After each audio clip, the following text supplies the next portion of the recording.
Hi, Dr. Daniels. On the bottles of Vitality Capsules, it says that not to take if you're on blood thinners.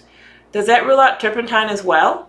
No. Blood thinners are medication. So if you're on a pharmaceutical agent that is designed to thin your blood, then Vitality Capsules are not the thing to take.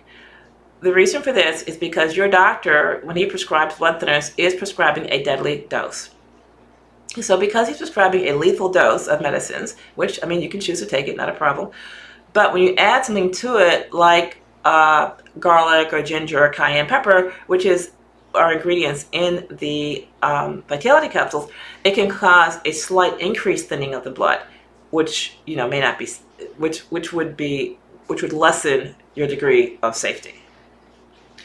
So it doesn't include any natural ingredients like, say, turpentine or whatever.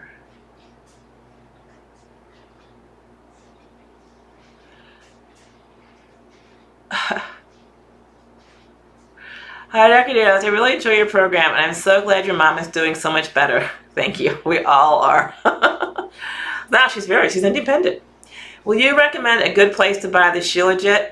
The best place would be on eBay from the Russian Federation. And turpentine. Turpentine is up in the air. You really have to just look and just insist on 100% pure gum spirits with turpentine.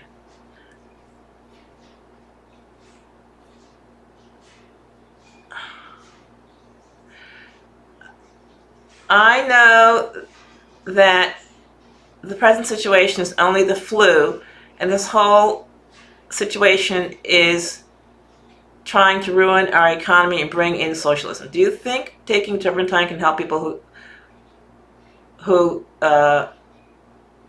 decide to take dangerous toxic medications?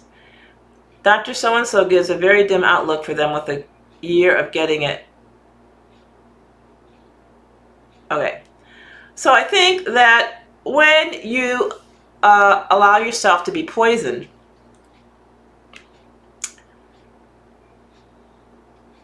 bad things happen. That's it. But everyone as an adult has to decide for themselves what degree of poisoning they want to accept. Life is not risk-free. Many people choose to allow themselves to be stabbed and things injected in their body because they feel, okay, if I get stabbed and get this injected, then maybe I'll be able to go someplace or travel or whatever. And I think each person has to kind of make their own decision about that. And some people say, oh, wait a minute, if I get injected with poisons and chemicals, then I might get so sick I won't be able to travel. So each person has to kind of make their assessment and place their bets in the casino of life.